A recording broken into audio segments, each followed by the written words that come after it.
বিয়ের পিঁড়িতে বসার ঠিক কয়েক ঘন্টা আগে যদি কনে নিখোঁজ হয়ে যায় তবে সমাজের চোখে সে হয় কলঙ্কিনী।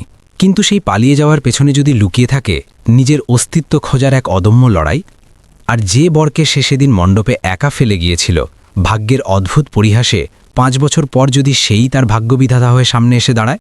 হ্যাঁ বন্ধুরা, ভালোবাসার স্বপ্ন আর জিদের এক অবিশ্বাস্য সংঘাতের গল্প আজ আপনাদের শোনাব। এটি পশ্চিমবঙ্গের কলকাতার বুকে ঘটে যাওয়া এক বাস্তব ঘটনা, যা প্রমাণ করে যে সময় বড় অদ্ভুত জাদুকর। যেখানে কলকাতার সল্টলেক এলাকায় বসবাসকারী অর্ণব চ্যাটার্জি একটি সাধারণ কিন্তু সংস্কারী পরিবারের ছেলে ছিল। তার বাবা রমানাথ চ্যাটার্জি বিদ্যুৎ বিভাগে ক্লার্ক ছিলেন এবং মা সুজাতা চ্যাটার্জি গৃহিণী।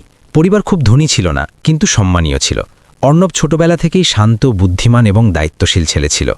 সে কখনো বড় স্বপ্ন দেখেনি, শুধু চাইতো একটা ভালো চাকরি হোক, বাবা মা খুশি থাকুক এবং বাড়িতে শান্তি বজায় থাকুক। একই শহরের যাদবপুরে বসবাসকারী তানিয়া সেনের স্বভাব ছিল একদম আলাদা। সে তীক্ষ্ণ বুদ্ধিমতী, আত্মবিশ্বাসী এবং নিজের পায়ে দাঁড়ানোর স্বপ্ন দেখা একটি মেয়ে ছিল। তার বাবা শশাঙ্ক সেন ব্যাংকের একজন কর্মকর্তা ছিলেন এবং মা কল্যাণী সেন স্কুলের শিক্ষিকা। তানিয়া ছোটবেলা থেকেই বলতো, আমাকে বড় কিছু হতে হবে, শুধু বিয়ে করে ঘরে বসে থাকতে চাই না। দুজনের দেখা হয় কলকাতা ইউনিভার্সিটিতে। অর্ণব বিয়ে পড়ছিল এবং তানিয়াও একই কলেজে পড়ত। শুরুতে তারা শুধু সহপাঠী ছিল, তারপর লাইব্রেরিতে নোটস শেয়ার করতে শুরু করল, তারপর বন্ধুত্ব হলো এবং কখন যে সেই বন্ধুত্ব প্রেমে বদলে গেল তারা নিজেরাও বুঝতে পারল না। অর্ণবের তানিয়ার সারল্য পছন্দ ছিল এবং তানিয়ার অর্ণবের সততা। দুজনে ঘন্টার পর ঘন্টা ক্যাম্পাসে বসে ভবিষ্যতের কথা বলতো। তানিয়া বলতো, আমি পুলিশে যেতে চাই, আমাকে ইউনিফর্ম পরতে হবে। অর্ণব হেসে বলতো, তুমি নিশ্চয়ই হবে, আমি সবসময় তোমার সাথে আছি। সময় কাটতে লাগল এবং পড়ালেখা শেষ হওয়ার পর দুজনেই নিজেদের বাড়িতে নিজেদের সম্পর্কের কথা জানালো। শুরুতে একটু দ্বিধা থাকলেও যখন দুই পরিবার একে অপরকে দেখল তখন সম্পর্ক মেনে নেওয়া হলো। সবার মনে হলো দুজনেই একে অপরের জন্য তৈরি হয়েছে। কিন্তু একটা কথা তানিয়ার মনে কোথাও খচখচ করছিল। সম্পর্ক ঠিক হওয়ার দিন অর্ণবের মা ভালোবেসে বলেছিলেন, মা, আমাদের কোনো চাকরিজীবী বৌমা চাই না, শুধু ঘর সামলানোর মতো সংস্কারী বৌমা চাই। সেই সময় আনন্দের পরিবেশ ছিল, তাই কেউ বেশি মনোযোগ দেয়নি। অর্ণবও চুপ ছিল, তার মনে হয়েছিল বিয়ের পর সব ঠিক হয়ে যাবে। কিন্তু তানিয়ার মনে এই কথাটা গভীরভাবে গেঁথে যায়। অন্যদিকে তানিয়া চুপচাপ পুলিশ নিয়োগের প্রস্তুতিও নিচ্ছিল। সে কাউকে জানাতে চায়নি, কারণ তার ভয় ছিল যে বিয়েটা ভেঙে না যায়। সে ফর্ম পূরণ করল, পরীক্ষা দিল, ফিজিক্যাল পাশ করল এবং ইন্টারভিউও দিল। তারপর সেই দিনটি এলো যার অপেক্ষা দুই পরিবারেরই ছিল, বিয়ের দিন। কলকাতার একটি বড় ব্যাংকুয়েট হলে বিয়ের প্রস্তুতি জোরসোরে চলছিল। বাড়িতে অতিথিদের ভিড়, ঢোলকের আওয়াজ, হাসি ঠাট্টা, একেবারে কোনো স্বপ্নের মতো লাগছিল। তানিয়া কনের সাজে সেজে আয়নার সামনে বসেছিল। মুখে হালকা হাসি ছিল, কিন্তু চোখে অদ্ভুত এক অস্থিরতাও ছিল যা কেউ বুঝতে পারছিল না। ঠিক সেই সময় দরজা খুলল এবং তার ছোট ভাই অয়ন হাঁপাতে হাঁপাতে ভেতরে এলো। দিদি, তোমার নামে কোনো সরকারি খাম এসেছে, খুব জরুরি বলেছে। তানিয়া খামটি নিল, তাতে পুলিশ বিভাগের সিলমোহর লাগানো ছিল। তার বুক ধরফর করতে লাগল, হাত কাঁপছিল। খামটা খুলতেই তার চোখ বড় হয়ে গেল। এটি ছিল পশ্চিমবঙ্গ পুলিশের সাব ইন্সপেক্টর পদের জয়নিং লেটার। তাকে পরের সপ্তাহেই ট্রেনিংয়ের জন্য রিপোর্ট করতে হবে। তার কানে আওয়াজ প্রতিধ্বনিত হতে লাগল, আমাদের চাকরিজীবী বৌমা চাই না। ঘরে শোরগোল ছিল, বাইরে বিয়ের প্রস্তুতি চলছিল, কিন্তু তানিয়া কিছুই শুনতে পাচ্ছিল না। সে শুধু দুটি রাস্তা দেখতে পাচ্ছিল, একদিকে তার ভালোবাসা আর পরিবারের খুশি, অন্যদিকে তার স্বপ্ন এবং তার পরিচয়। তার চোখ থেকে জল গড়িয়ে পড়ল। সে নিজেকে প্রশ্ন করল, আমি কি সারা জীবন শুধু এই জন্যই নিজের স্বপ্ন ছেড়ে দেব যে আমি একটা মেয়ে? ওদিকে বরযাত্রী বেরিয়ে পড়েছিল, ব্যান্ড বাজনার সাথে। অর্ণব ঘোড়ায় বসেছিল। বন্ধুদের মাঝে সে হাসছিল, কিন্তু ভেতর থেকে সেও আবেগপ্রবণ ছিল। তার মনে হচ্ছিল আজ সে তার জীবনের সবচেয়ে বড় খুশি পেতে চলেছে। এদিকে ঘরে বসা তানিয়া হঠাৎ উঠে দাঁড়ালো। সে আয়নায় নিজেকে দেখল, ভারী কনের পোশাক, গয়না, সাজানো চুল, কিন্তু তার মনে হলো যেন এই সব অন্য কারো জীবন, তার নয়। সে ধীরে ধীরে নিজের গয়না খুলতে শুরু করল। কয়েক মিনিটের মধ্যেই সে একটি ছোট ব্যাগ নিল, তাতে জয়নিং লেটার রাখল এবং জানালা দিয়ে বাইরে উকি দিল। বাড়ির পিছনের গলি নির্জন ছিল। তার শ্বাস দ্রুত হচ্ছিল, বুক জোরে ধরফর করছিল, কিন্তু পা পিছপা হলো না। এবং তার পরের মুহূর্তেই তানিয়া সেই বাড়ি থেকে বেরিয়ে গেল যেখানে কয়েক ঘন্টা পর তার বিয়ে হওয়ার কথা ছিল। ওদিকে ব্যান্ডের আওয়াজ আরও জোরে হচ্ছিল। বরযাত্রী আর কিছু দূর বাকি ছিল এবং কারো ধারণাও ছিল না যে কনে এখন আর সেই বাড়িতে উপস্থিতি নেই।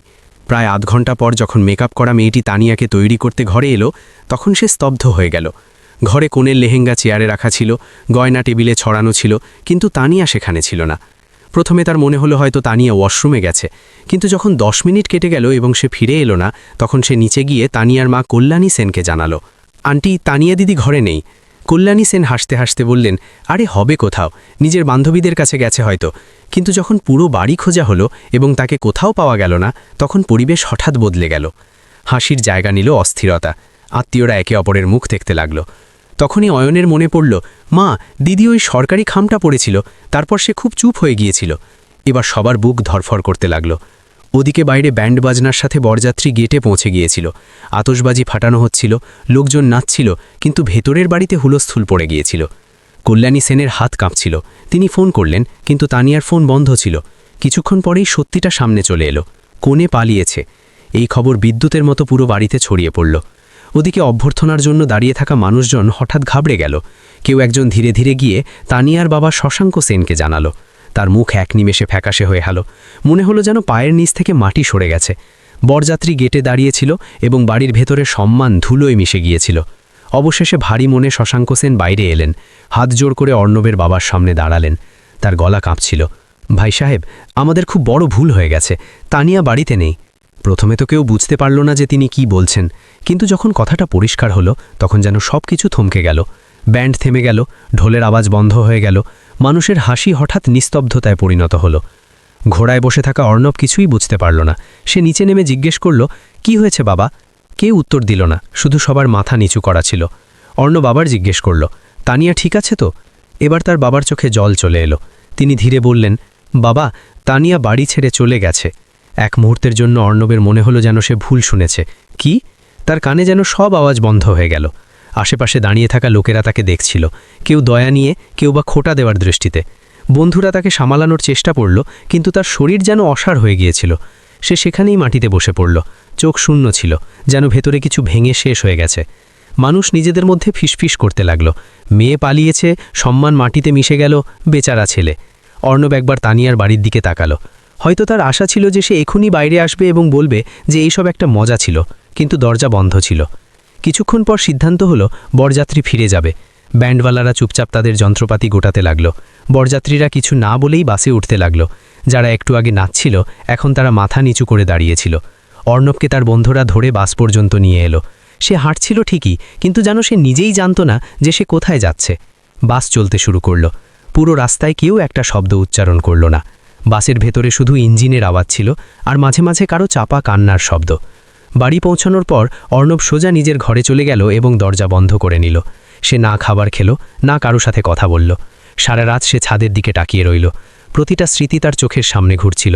কলেজের ক্যাম্পাস, লাইব্রেরি, তানিয়ার হাসি, তার স্বপ্ন, সব কিছু। সে বুঝতে পারছিল না যে আসলে ভুলটা কোথায় হয়েছিল। ওদিকে তানিয়া ট্রেনে বসেছিল। তার সামনে ব্যাগ রাখা ছিল এবং হাতে সেই জয়নিং লেটার। চোখ থেকে অনবরত জল পড়ছিল, কিন্তু সে পিছনে ফিরে তাকায়নি। সে ধীরে ধীরে নিজেকে বলল, আমাকে দুর্বল হলে চলবে না, আমাকে আমার স্বপ্ন পূরণ করতে হবে। কয়েকদিন পর সে ট্রেনিং জয়েন করল। সকাল 4টায় ওঠা, কঠিন দৌড়, কড়া নিয়ম। ধীরে ধীরে সে একজন মজবুত অফিসার হয়ে উঠল। সে নিজের মনের কষ্টকে ভেতরে কোথাও বন্দি করে রাখল এবং পুরোপুরি নিজের ক্যারিয়ারে ডুবে গেল। এদিকে অর্ণবের অবস্থা খারাপ হতে শুরু করল। সে মানুষের সাথে দেখা করা বন্ধ করে দিয়েছিল। বাইরে বেরোলে মানুষ অদ্ভুত চোখে দেখত। কেউ সহানুভূতি দেখাতো, কেউ খোঁটা দিত। একদিন তার বাবা তার ঘরে এলেন। তিনি চুপচাপ তার কাঁধে হাত রাখলেন এবং বললেন, বাবা, কোনো একজন মানুষের চলে যাওয়ায় জীবন শেষ হয়ে যায় না। তুই এত দুর্বল নোস। তার মা কাঁদতে কাঁদতে বললেন, আমাদের তোর চিন্তা হয়, তুই এভাবে নিজেকে শেষ করিস না। বন্ধুরাও বারবার বোঝাতে লাগল। ধীরে ধীরে অর্ণব নিজেকে সামলাতে শুরু করল। সে সিদ্ধান্ত নিল যে সে এবার নিজের জীবনের লক্ষ্য বদলাবে। একদিন সে হঠাৎ নিজের বাবাকে বলল, বাবা, আমি ইউপিএসসির প্রস্তুতি নিতে চাই। বাবা এক মুহূর্ত না ভেবে বললেন, কর বাবা, আমরা তোর সাথে আছি। সেই দিনের পর থেকে অর্ণব নিজেকে পড়াশোনায় সঁপে দিল। সকাল থেকে রাত পর্যন্ত শুধু বই, নোটস আর প্রস্তুতি। সে নিজের কষ্টকে শক্তিতে পরিণত করেছিল। ওদিকে তানিয়া ট্রেনিং শেষ করে পুলিশ বিভাগে পোস্টিং পেয়ে গিয়েছিল এবং নিজের নতুন জীবনে ব্যস্ত ছিল। এদিকে অর্ণব প্রতিদিন নিজেকে সেই জায়গায় পৌঁছানোর চেষ্টা করছিল যেখানে কেউ তাকে দুর্বল ভাবার সাহস করবে না। সময় কারোর জন্য থেমে থাকে না, আর দেখতে দেখতে পুরো 5 বছর কেটে গেল। এই 5 বছর দুজনের জীবন পুরোপুরি বদলে দিয়েছিল। তানিয়া সেন এখন আর সেই কলেজের আবেগপ্রবণ মেয়েটি ছিল না। সে এখন পশ্চিমবঙ্গ পুলিশের একজন তীক্ষ্ণ, কড়া এবং সৎ ইন্সপেক্টর তানিয়া সেন হয়ে উঠেছিল। তার পোস্টিং এই সময়ে বাঁকুড়া জেলার একটি ব্যস্ত থানায় ছিল। অপরাধীদের মধ্যে তার নাম শুনে ভয় ঢুকে যেত, কারণ সে কারো চাপে কাজ করত না। থানায় সবাই জানত যে ইন্সপেক্টর তানিয়া ঘুষ নেয় না, ভুল কাজ করে না এবং কারো সুপারিশ শোনে না। এই কারণেই কিছু মানুষ তার দ্বারা খুব প্রভাবিত ছিল এবং কিছু মানুষ তাকে ঘৃণাও করত। থানার ভারপ্রাপ্ত কর্মকর্তা মহিমারঞ্জন দাস সেই মানুষদের মধ্যেই একজন ছিল, যাকে তানিয়া একদম পছন্দ করত না। বাইরে থেকে সে হাসি খুশি এবং সাহায্যকারী দেখাত, কিন্তু ভেতর থেকে অত্যন্ত চালাক এবং স্বার্থপর মানুষ ছিল। তার এটা একদম পছন্দ ছিল না যে একজন মহিলা অফিসার তার চেয়ে বেশি সৎ এবং জনপ্রিয় হোক। শুরুতে সে তানিয়ার সাথে বন্ধুত্ব করার চেষ্টা করল। কখনো চা খেতে ডাকত, কখনো একসাথে কাজ করার অজুহাতে দেরি করে আটকে রাখত, কিন্তু তানিয়া সবসময় দূরত্ব বজায় রেখে চলত। একদিন সে সরাসরি বলল, ম্যাডাম, এই বিভাগে একা সততার সাথে কাজ করা সহজ নয়, কারো না কারো সাহায্য নিতে হয়। তানিয়া তার দিকে না তাকিয়ে এই ফাইলে সাইন করতে করতে উত্তর দিল, আমার নিজের কাজের জন্য কোনো সাহায্যের প্রয়োজন নেই। সেই দিনের পর থেকে দাসের মুখের হাসি গায়েব হয়ে গেল। ধীরে ধীরে সে তানিয়ার বিরুদ্ধে পরিবেশ তৈরি করতে শুরু করল। ছোট ছোট কথায় নোটিশ, অকারণে বকা, ভুল রিপোর্ট, কিন্তু তানিয়া প্রতিবার নিয়মানুসারে উত্তর দিত এবং বেঁচে যেত। তারপর একদিন হঠাৎ বড় ঝড় এলো। একজন ব্যবসায়ী অভিযোগ দায়ের করল যে ইন্সপেক্টর তানিয়া তার কাছ থেকে মামলা দুর্বল করার বিনিময়ে টাকা চেয়েছে এবং হুমকি দিয়েছে। অভিযোগ সরাসরি জেলার উচ্চ পদস্থ কর্মকর্তাদের কাছে পৌঁছে গেল। তানিয়ার পায়ের তলা থেকে মাটি সরে গেল। এটা মিথ্যে, আমি এমন কিছু করিনি, সে বারবার বলল, কিন্তু প্রমাণ তার বিরুদ্ধে ছিল। অডিও রেকর্ডিং, সাক্ষী এবং লিখিত বয়ান। তদন্ত শেষ না হওয়া পর্যন্ত তাকে তৎক্ষণাৎ সাসপেন্ড করে দেওয়া হলো। যে থানায় মানুষ তার সততার উদাহরণ দিত, সেখানেই এখন মানুষ ফিসফিস করছিল, দেখলে সবাই একই রকম হয়, খুব সততা দেখাচ্ছিল। তানিয়া প্রথমবারের মতো নিজেকে একেবারেই একা অনুভব করল। সে বুঝতে পারছিল না যে এসব কিভাবে হলো। ওদিকে সেই সময় বাঁকুড়া জেলায় একটি নতুন খবর ছড়াচ্ছিল। জেলায় নতুন আইপিএস অফিসারের পোস্টিং হতে চলেছে। জেলার পুলিশ লাইনে স্বাগত জানানোর প্রস্তুতি চলছিল। অফিসার, মিডিয়া এবং কর্মীরা সবাই উৎসাহিত ছিল। সরকারি গাড়ি গেটের ভেতর প্রবেশ করল, দরজা খুলল এবং বাইরে পা রাখল একজন লম্বা, আত্মবিশ্বাসী, তীক্ষ্ণ দৃষ্টিসম্পন্ন তরুণ অফিসার। সেই ছিল আইপিএস অর্ণব চ্যাটার্জি। 5 বছর আগে যে ছেলেটি ভেঙে পড়ে বিয়ের আসর থেকে ফিরেছিল, আজ সেই পুরো জেলার পুলিশের প্রধান হয়ে দাঁড়িয়েছিল।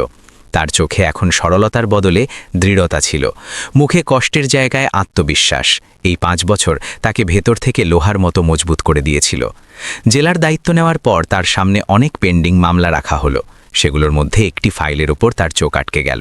ফাইলে লেখা ছিল ইন্সপেক্টর তানিয়া সেন দুর্নীতি ও অসদাচরণের মামলা। নাম পড়তেই তার হাত থেমে গেল। বুকের ধরফরানি হঠাৎ বেড়ে গেল। 5 বছরের পুরনো স্মৃতি বিদ্যুতের মতো মাথায় চমকে উঠল। কলেজ, হাসি, বিয়ের দিন এবং ফাঁকা বিয়ের মণ্ডপ। সে ধীরে ধীরে ফাইলটা খুলল। ভেতরে তানিয়ার ছবি লাগানো ছিল পুলিশ ইউনিফর্মে। গম্ভীর মুখ, সেই একই চোখ, শুধু এখন সেগুলোতে সরলতার বদলে কঠোরতা ছিল। অর্ণব ধীরে ধীরে ফাইলটা খুলল। ভেতরে তানিয়ার ছবি লাগানো ছিল পুলিশ ইউনিফর্মে। গম্ভীর মুখ, সেই একই চোখ, শুধু এখন সেগুলোতে সরলতার বদলে কঠোরতা ছিল। অর্ণব কয়েক মুহূর্ত ছবির দিকে তাকিয়ে রইল। তারপর সে নিজেকে সামলে নিল এবং শীতল গলায় বলল, এই মামলার পুরো তদন্ত আমি নিজে করব। ঘরে উপস্থিত অফিসাররা চমকে গেলেন। এত বড় অফিসারের নিজে একজন ইন্সপেক্টরের মামলায় আগ্রহ দেখানো অস্বাভাবিক ছিল, কিন্তু কেউ কিছু বলল না। ওদিকে তানিয়া খবর পেল যে তার মামলার তদন্ত নতুন আইপিএস অফিসার নিজে করবেন। প্রথমে তার মনে একটু আশা জাগল, হয়তো এবার সত্যিটা সামনে আসবে। কিন্তু যখনই সে অফিসারের নাম শুনল, তার হাত থেকে জলের গ্লাস পড়ে গেল। আইপিএস অর্ণব চ্যাটার্জি। তার মুখের রং উড়ে গেল, বুক জোরে ধরফর করতে লাগল। 5 বছর ধরে চাপা থাকা ভয়, অনুশোচনা আর স্মৃতি একসাথে জেগে উঠল। তার মনে হলো যেন মাটি দুলছে। সে নিজেকে বলল, না, এটা সেই হতে পারে না। কিন্তু সত্যিটা এটাই ছিল। যে ছেলেটিকে সে বিয়ের দিন ছেড়ে চলে গিয়েছিল, আজ সেই তার ভাগ্যের ফয়সালা করতে চলেছিল। পরের দিন তদন্তের কারণে আইপিএস অর্ণব চ্যাটার্জি সেই থানাতেই পরিদর্শনে আসার কথা ছিল যেখানে তানিয়া নিযুক্ত ছিল। পুরো থানা অ্যালার্টে ছিল। পরিষ্কার পরিচ্ছন্নতা, ফাইলপত্র, প্রস্তুতি, সবকিছু চলছিল। তানিয়া এক কোণে দাঁড়িয়েছিল, হাত ঠান্ডা হয়ে গিয়েছিল। তার ভয় চাকরির ছিল না, বরং সেই মুখোমুখি হওয়ার ছিল যেখান থেকে সে 5 বছর ধরে পালাচ্ছিল। সরকারি গাড়ির বহর থানার বাইরে এসে থামল। দরজা খুলল। কালো চশমার পেছনে সেই একই চোখগুলো ছিল, শুধু এখন সেগুলোর মধ্যে অধিকার ছিল। অর্ণব ধীরে ধীরে ভেতরে এলো। সমস্ত পুলিশকর্মী সাবধান মুদ্রায় দাঁড়িয়ে পড়ল এবং তারপর তার নজর সোজা গিয়ে তানিয়ার ওপর থামল। দুজনের চোখ মিলল। সময় যেন থমকে গেল। তানিয়ার হুঁশ উড়ে গিয়েছিল এবং সে প্রথমবারের মতো অনুভব করল যে এখন তার অতীত তার সামনে দাঁড়িয়ে আছে, যা থেকে সে এখন কোনো অবস্থাতেই পালাতে পারবে না। অবশেষে সে বলতে শুরু করল, স্যার, আমি কোনো ঘুষ নিইনি, এইসব মিথ্যে, আমাকে ফাঁসানো হয়েছে। অর্ণব শান্ত স্বরে জিজ্ঞেস করল, কে ফাঁসিয়েছে? তানিয়া কয়েক মুহূর্ত চুপ রইল, তারপর বলল, থানার ভারপ্রাপ্ত কর্মকর্তা মহিমা রঞ্জন দাস, কারণ আমি তার কথা মানতে অস্বীকার করেছিলাম। অর্ণব প্রথমবারের মতো তার দিকে তাকালো। কোন কথা? তানিয়ার চোখ দিয়ে জল গড়িয়ে পড়ল। সে ধীরে ধীরে সব জানালো, কিভাবে দাস তার উপর ব্যক্তিগত চাপ সৃষ্টি করত, কিভাবে সে মানা করেছিল এবং কিভাবে তারপর হঠাৎই অভিযোগ দাঁড় করানো হলো। ঘরে আবার নিস্তব্ধতা ছেয়ে গেল। কয়েক সেকেন্ড পর তানিয়া সাহস জুগিয়ে বলল, স্যার, আমি জানি আপনি আমাকে ঘৃণা করেন এবং হয়তো আপনার মনে হয় যে আমি সেই মেয়েটি যে আপনাকে ধোঁকা দিয়েছিল, কিন্তু সেদিন আমি বাধ্য ছিলাম। অর্ণবের হাত ফাইলের ওপর থেমে গেল। তানিয়া প্রথমবারের মতো সোজা তার চোখের দিকে তাকিয়ে বলল, আমি সেই দিনই সাব ইন্সপেক্টরের জয়নিং লেটার পেয়েছিলাম, আর আমি জানতাম যে বিয়ের পর আমাকে চাকরি করতে দেওয়া হবে না। আমি আমার স্বপ্ন ছাড়তে পারতাম না, তাই পালিয়ে গিয়েছিলাম। তার গলা ধরে এলো, কিন্তু আমি কখনো আপনাকে ভালোবাসা ছাড়িনি। ঘরে ভারী নিস্তব্ধতা নেমে এলো। অর্ণব ধীরে ধীরে চেয়ারের পিঠে মাথা হেলিয়ে দিল এবং চোখ বন্ধ করল, যেন 5 বছরের পুরনো ব্যথা আবার জেগে উঠেছে। কয়েক মুহূর্ত পর সে বলল, তুমি জানো সেদিন কি হয়েছিল? তানিয়া চুপ রইল। অর্ণবের গলা প্রথমবারের মতো আবেগপ্রবণ হল। পুরো শহর হাসছিল, মানুষ আমাকে দেখে কথা বলতো। আমি বাড়ি থেকে বেরোয়া বন্ধ করে দিয়েছিলাম। আমার মনে হয়েছিল আমার জীবন শেষ হয়ে গেছে। তানিয়া কাঁদতে লাগল। অর্ণব বলতে থাকল, কিন্তু সেই কষ্টই আমাকে মজবুত করেছে। আমি সিদ্ধান্ত নিয়েছিলাম যে এখন আর কেউ আমাকে দুর্বল বলবে না, আর আজ আমি এখানে। তারপর তার গলা আবার কঠোর হয়ে গেল। কিন্তু এই মামলায় আমার অতীত নয়, শুধু সত্যটাই গুরুত্ব রাখে। তানিয়া হাত জোড় করে বলল, স্যার, আমি সত্যি বলছি, আমি নির্দোষ, আমাকে বাঁচান। অর্ণব সাথে সাথে সোজা হয়ে বসল। আমি কাউকে বাঁচাতে বা ফাঁসাতে আসিনি, যেটা ঠিক সেটাই হবে। এ কথা শুনে তানিয়ার হৃদয়ে যেন আরও কিছু ভেঙে গেল।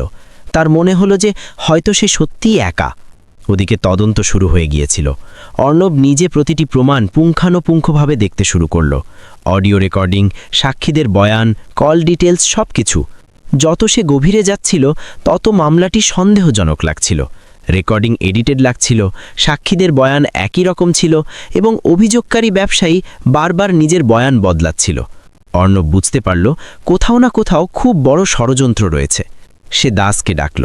প্রথমে সে আত্মবিশ্বাসে ভরপুর ছিল, কিন্তু যখন অর্ণব একটা একটা করে প্রশ্ন করা শুরু করল, তখন তার মুখের রং উঠতে লাগল। কয়েকদিনের গভীর তদন্তের পর সত্যিটা সামনে চলে এলো। ব্যবসায়ীকে ধমকে মিথ্যে অভিযোগ করানো হয়েছিল, রেকর্ডিং জাল ছিল এবং পুরো খেলাটা দাসই সাজিয়েছিল। রিপোর্ট তৈরি হলো।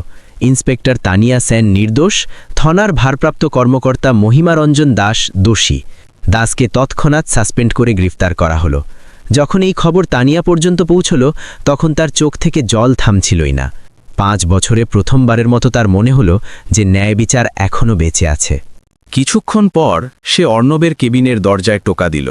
আসুন। তানিয়া ভেতরে এলো। এবার তার চোখে ভয় ছিল না, কৃতজ্ঞতা ছিল। সে কয়েক মুহূর্ত চুপ রইল, তারপর ধীরে ধীরে বলল, ধন্যবাদ স্যার, আপনি আমাকে বাঁচিয়েছেন। অর্ণব তার দিকে না তাকিয়েই বলল, আমি কাউকে বাঁচাইনি, শুধু সত্যটা সামনে এসেছে। তানিয়ার চোখ থেকে আবার জল বইতে লাগল। আমি আজও অন্য কাউকে ভালোবাসিনি, আমি ভুল করেছিলাম। যদি সম্ভব হয় আমাকে মাফ করে দিন। ঘরে দীর্ঘ নিস্তব্ধতা ছেয়ে গেল। অর্ণব জানালার বাইরে তাকাতে লাগল। তার মুখের ভাব পড়া কঠিন ছিল।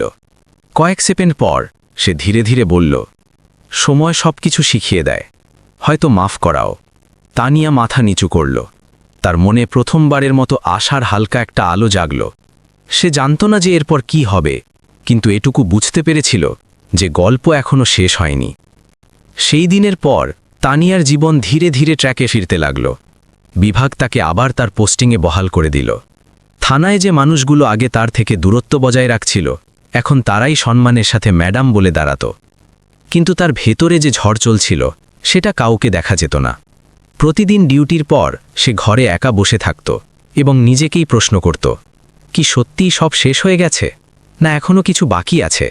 ওদিকে অর্ণবও বাইরে থেকে একেবারে স্বাভাবিক দেখাত, কিন্তু ভেতরে তার মনও শান্ত ছিল না।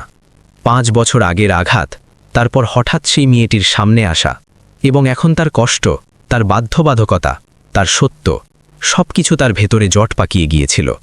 এক সন্ধ্যায় সে তার সরকারি বাসভবনের লনে বসেছিল। হাতে চা ছিল, কিন্তু সেটা ঠান্ডা হয়ে গিয়েছিল। তার মায়ের ফোন এলো। কেমন আছিস বাবা? ঠিক আছি মা। কয়েক মুহূর্ত চুপ থাকার পর মা ধীরে ধীরে বললেন, একটা কথা জিজ্ঞেস করব, যদি তোর খারাপ না লাগে? অর্ণব বুঝতে পারল যে কথা কি বিষয় হচ্ছে। জিজ্ঞেস করো। মা বললেন, যদি সেই মেয়েটি ফিরে আসতে চায়, তবে কি তুই তাকে আপন করে নিবি? অর্ণব কোনো উত্তর দিল না। তার দৃষ্টি সামনের ডুবন্ত সূর্যের ওপর আটকে গেল। মা আবার বললেন, বাবা, সেদিন সে ভুল করেছিল, কিন্তু সে নিজের স্বপ্ন বেছে নিয়েছিল। তুইও তো সেটাই করেছিস। তফাৎ শুধু এতটুকুই যে তোরা দুজনে আলাদা আলাদা রাস্তায় চলে গিয়েছিস। ফোন কাটার পর অর্ণব অনেকক্ষণ ভাবতে থাকল। ওদিকে তানিয়াও অবশেষে সাহস জোগাল। পরের দিন সে ছুটি নিল এবং সোজা অর্ণবের বাড়ি পৌঁছে গেল। গেটে দাঁড়িয়ে থাকা গার্ড নাম জিজ্ঞেস করল, তারপর ভেতরে ফোন করল। কয়েক মিনিট পর দরজা খুলল। অর্ণব সামনে ছিল। দুজনেই কয়েক মুহূর্ত পর্যন্ত কোনো কথা না বলে একে অপরের দিকে তাকিয়ে রইল। 5 বছরের দূরত্ব, কষ্ট, অনুশোচনা, সব কিছু সেই নিস্তব্ধতায় উপস্থিত ছিল। তানিয়ার চোখে জল ভরে এলো। ভেতরে আসতে পারি? অর্ণব কিছু না বলে রাস্তা ছেড়ে দিল। ঘরে বসতেই তানিয়ার হাত কাঁপতে লাগল। সে নিজেকে সামলাতে সামলাতে বলল, আমি ধন্যবাদ বলতে আসিনি, সেটা তো আমি আগেই বলেছি। অর্ণব চুপ রইল। তানিয়ার গলা ধরে এলো। আমি শুধু এটাই বলতে এসেছি যে আমি সেদিন আপনাকে ছেড়ে যাইনি। আমি শুধু আমার স্বপ্নের পেছনে ছুটে গিয়েছিলাম, কিন্তু মন সেখানেই থেকে গিয়েছিল। এই 5 বছরে আমি অন্য কারো কথা ভাবিওনি, কারণ আমি নিজেকে দোষী ভাবতাম। যদি আপনি আমাকে মাফ নাও করেন, তাহলেও আমি বুঝব, কিন্তু সত্যিটা জানা জরুরি ছিল। ঘরে ভারী নিস্তব্ধতা ছেয়ে গেল। অর্ণব ধীরে ধীরে বলল, তুমি জানো, আমি কখনো তোমাকে ঘৃণা করিনি। তানিয়া চমকে তার দিকে তাকালো। আমি শুধু নিজের ওপর রেগেছিলাম যে আমি তোমাকে বুঝতে পারিনি। এই কথা শুনতেই তানিয়া কান্নায় ভেঙে পড়ল। কিছুক্ষণ পর অর্ণব প্রথমবারের মতো নরম সুরে বলল, যদি সেদিন তুমি বলে দিতে, তাহলে হয়তো আমি নিজেই তোমাকে চাকরিতে জয়েন করতে পাঠাতাম। তানিয়া কাঁদতে কাঁদতে বলল, আমার ভয় ছিল যে হয়তো সব কিছু হারিয়ে ফেলব। অর্ণব হালকা হাসল, আর সেই ভয়েই তুমি সত্যিই সব কিছু হারিয়ে ফেলেছিলে। দুজনের চোখই ভিজেছিল। তখনই ভেতর থেকে অর্ণবের মা বেরিয়ে এলেন। তিনি তানিয়াকে দেখলেন এবং কিছু না বলে তার মাথায় হাত রাখলেন। অনেক অপেক্ষা করালি মা, এবার আর করিও না।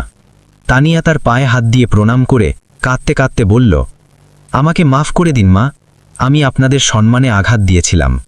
মা তাকে তুলে জড়িয়ে ধরলেন। ভুল করেই মানুষ বড় হয়, আর তুমি নিজের যোগ্যতায় নিজেকে প্রমাণ করেছ। কয়েকদিন পরই 2 পরিবারের বৈঠক হলো।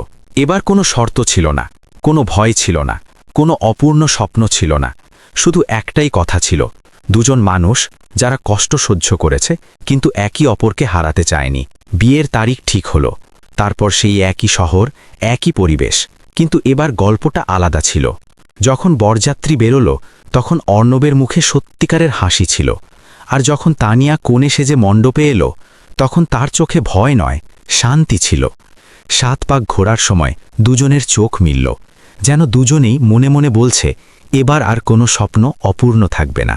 7 পাক পূর্ণ হলো এবং এবার কেউ পালালো না। মণ্ডপে হাততালির আওয়াজ গমগম করে উঠল।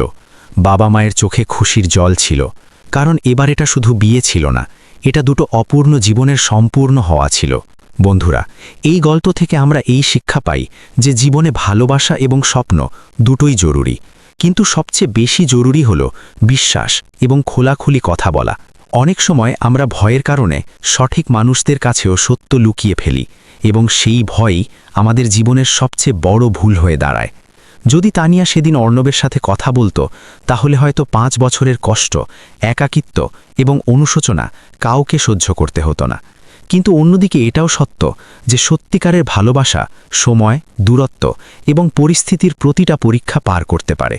যখন উদ্দেশ্য সৎ হয় এবং মনে ঘৃণা থাকে না, তখন ভেঙে যাওয়া সম্পর্ক আবার জুড়তে পারে, আগের চেয়েও বেশি মজবুত হয়।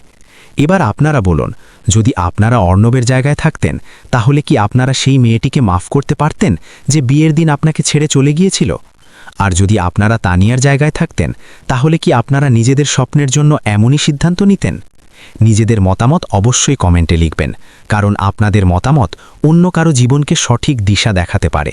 যদি আপনাদের এমন হৃদয়স্পর্শী, সত্যি এবং আবেগপ্রবণ গল্প পছন্দ হয় তাহলে ভিডিওটি লাইক করুন, চ্যানেল নাজাত ভয়েসকে সাবস্ক্রাইব করুন এবং বেল আইকনটি অবশ্যই চাপুন যাতে পরের গল্পটি আপনাদের মিস না হয়। দেখা হবে একটি নতুন গল্পের সাথে।